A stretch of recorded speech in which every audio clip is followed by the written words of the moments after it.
Hello everyone and welcome to some Dark Souls Remastered action, baby. Yeah! So I have now played about 24 hours of Dark Souls Remastered. I stayed up fucking late last night and I am exhausted today.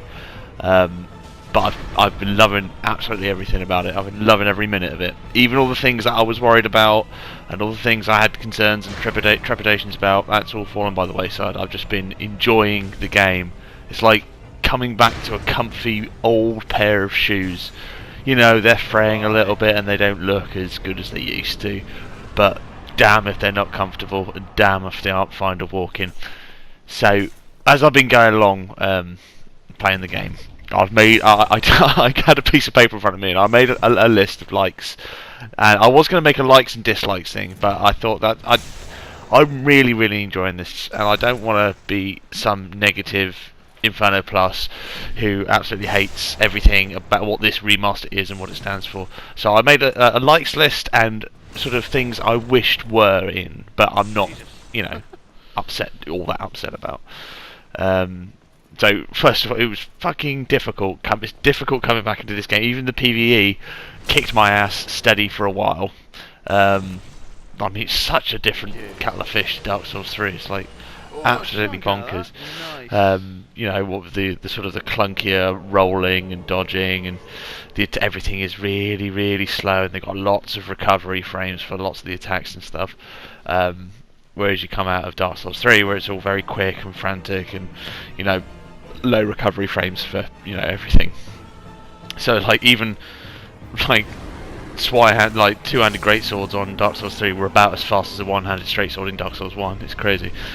So it's like it was nice actually, sort of coming back to this, because I got to appreciate how great this game is and all its fantastic points, but I also get to appreciate what all the improvements that are made for the future installments like 2 and 3.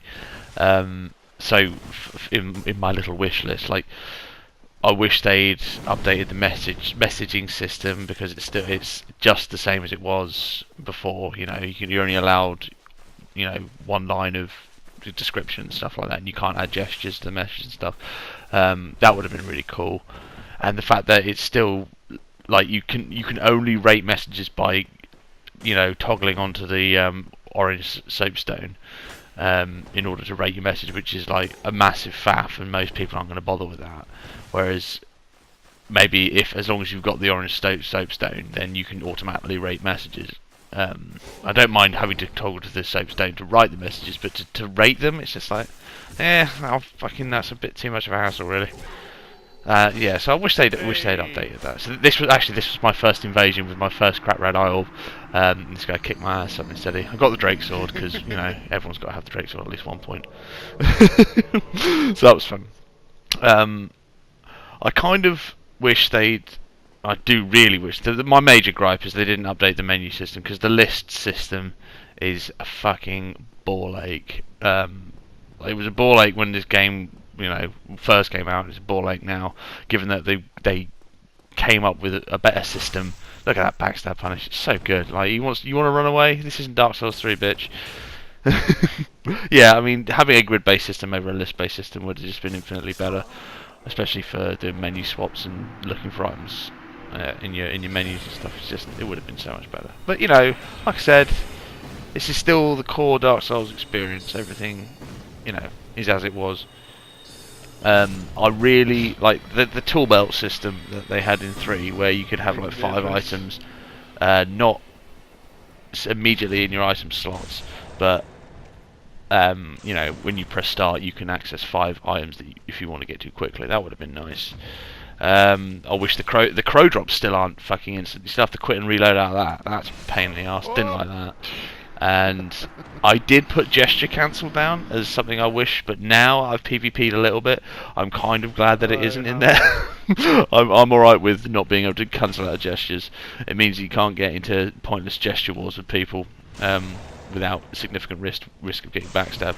And you can always tell the cocky Dark Souls 3 players, people who think they were hot shit in Dark Souls 3 PvP, and they like to gesture everywhere and try and mock you, but they can't you know, cancel out the gestures and they get backstabbed for it. It's absolutely hilarious. So I'm glad. All right, I'll take that off my wish list. I'm glad the gesture cancel isn't on there anymore.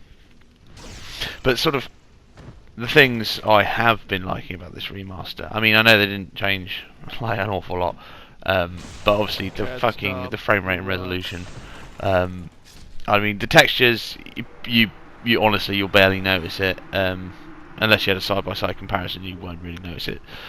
I really like the fact they've toned down the ring effects. So, for example, if you've got the Grass Crest shield, or you're wearing like Havel's ring, not Havel's ring, the Wolf ring and stuff, the aura that comes around your character isn't so bright and obnoxious anymore. They've toned that down a lot. That's a nice improvement. Some of the new particle effects I really like. I was fighting Quailag, and you know that big sort of energy burst she does, big AOE attack. That, and you know the exploding skulls as well. Their blast attack. It just looks a lot smoother and a lot nicer. I think there's a lot of really nice sort of little particle effects. And like when I was using, I put force on my character as I was going through Sense Fortress to try and do some trolling, and yeah, the particle effects, because it's quite smoothed out and it's all very. I'm really liking that. And the fact that they've allowed you to see character names as well, that's great, because that wasn't introduced until Dark Souls 3 and Bloodborne, I think. So I'm glad they've included that, because what's the point in naming your character if other people can't see it? Like, really? Oh, and being able to map your fucking controls. Jesus. L3 jumping is just, it's god tier, it really is. Right, yeah, so where am I at the moment with the remaster? I've got to Analondo and I've just gotten the Lord Verse, so I beat ONS. I've been trying to take in as much of the co-op and PvP as possible as I go along. I was thinking when I first started I was going to do, you know, like, I'll just do a serious playthrough, you know, on my own, no summoning, and, you know, just to get to know the game a bit better before I start getting into PvP and co-op. And then I was like, nah, you know what, fuck that. I mean, I played this game to death when you know, not when this first came out, but when I first started getting into Dark Souls, I played this game to death because it was my first one. So I know the bosses pretty well. I've soloed all of them, I think. Maybe I haven't soloed ONS before, but I don't know. I just got into some co-op. I just got stuck into some co-op. I beat ONS with summons. I know, you know, fucking casual, aren't I? But I just want to experience everything Dark Souls Remastered has to offer whilst the game is basically at its peak of population. I mean, fucking hell, you should see the amount of summon signs around. It's like the floor is luminescent. It's amazing. Like there's loads of grave lords going around. There's dragon remnants. Like when I was down in Blighttown, you can see here I fought a bunch of dragon bros. After a while, Pathfinder joined me in a party, and we were hanging out and chatting shit, and we did a little bit of co-op together, and we did a little bit of PvP in the forest. That was good fun. Get pointed down on. Yeah, man. I wanted to just take in as much as I can. That's why I've been sort of using most of the Covenant system and sort of summoning and PvPing where I can. Absolutely amazing.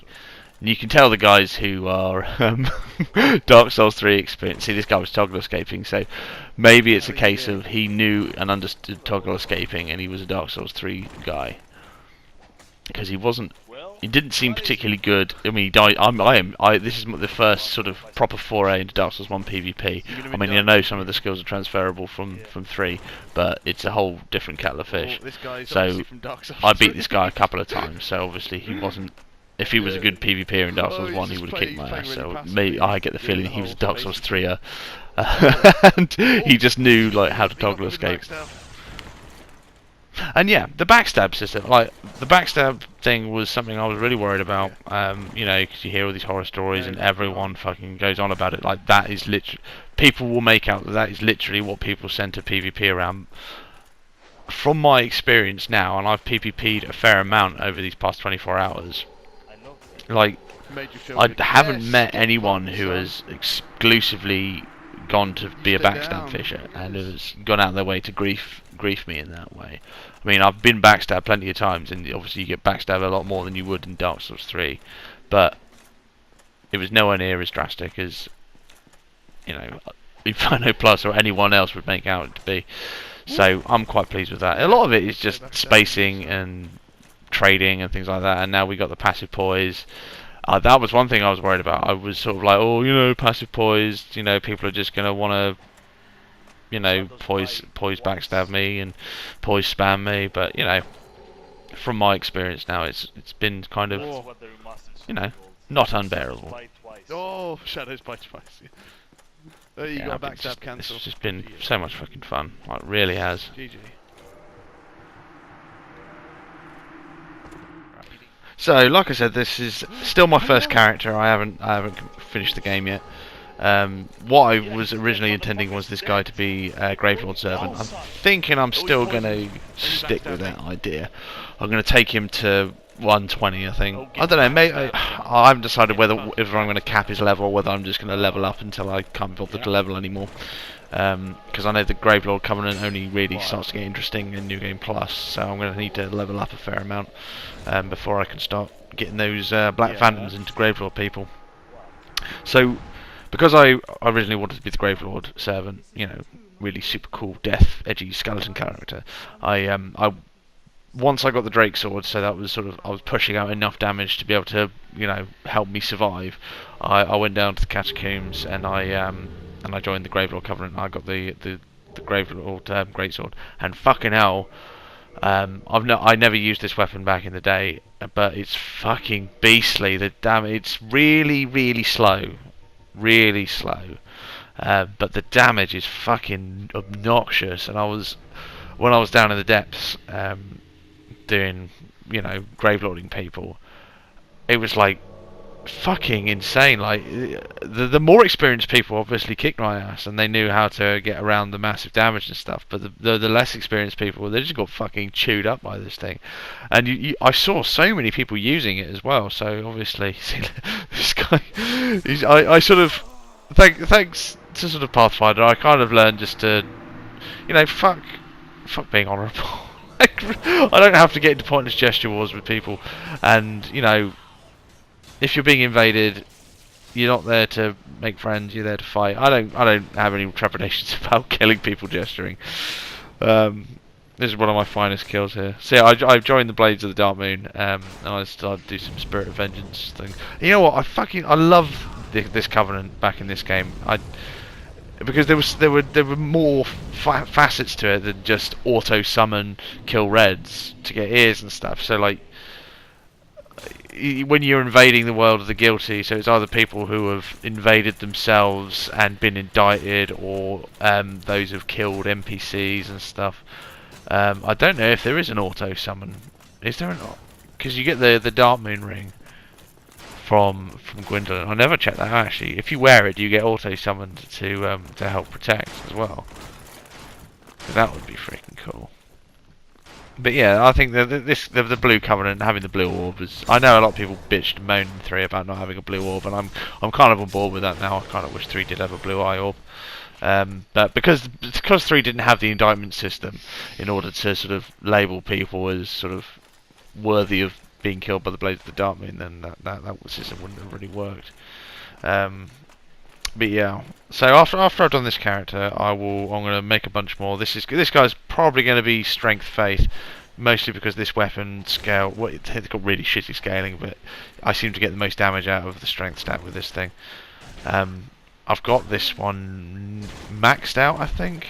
I do. No, I don't. It's at +5 at the moment because I upgraded to Demon Titanite, and it does like 450 damage at the moment. That's what its AR is. It's absolutely beastly. I've got a lightning. What do you call it? Lightning Claymore at the moment, because I've been told that elemental weapons are fucking good in this game. So I've upgraded my Lightning Claymore, which I've got now at +10, which I think is max level for an elemental weapon, so I'm quite pleased with that. Actually, no, it can't be. It can't be. Oh, I can't remember. Yeah, it's a +10 at the moment, and it does fucking obnoxious damage. Really good in PvP. Really good. Yeah, anyway, what was I saying? So, I'm going to make a bunch more characters. I plan on doing some twinking. Yes, I know. I'm sorry. Apparently, there's no weapon matchmaking system for invaders. There may be for summoning. I can't. I'm sure this has all been figured out and it'll get added to the wiki, but I'm pretty certain that there's no, weapon upgrade matchmaking for invaders. So I'm going to twink some motherfuckers. I'm looking forward to that. I'll do a try-hard 120 character, and I'll do a bunch of invasion characters probably. I guess we'll see. I mean, what I'm enjoying about this game, and what I enjoyed about Dark Souls 1 anyway, is that item placements and events in the game seem more deliberate and more important, if you know what I mean. Where, like, for example, like when you get the wolf ring in Darkroot Garden, that's an important ring. Poise is a very important stat in this game. I mean, I'm not saying that poise isn't important in 3. I'm not a fucking poise meme. We're like, oh, working as intended. Poise does work in 3. It just works differently. But like, you get the wolf ring from the Darkroot Garden, and it's, hidden away amongst the stone guardians up a slope, and it's all very eerie and stuff. It seems much more significant than the fact that you get the wolf ring from the Farron Covenant in 3, and you get that, and you're like, oh well, it's too bad I'm going to get the fucking wolf ring +3 when I go to the DLC. I really hated the plus rings that Dark Souls 2 introduced. That was, I just made things less important because you get it and you're like, oh well, I'm not going to use that anymore, because like, just make each ring good instead of making 3 versions of the same ring, only one of which is worth getting. Like the Chloranthy ring in 2 was shit. Like, it did barely anything. It was only when you got Chloranthy +2 that it was worth the shit.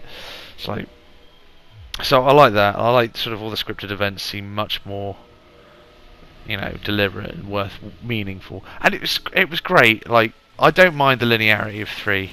Like, obviously, otherwise I wouldn't have played it so fucking much.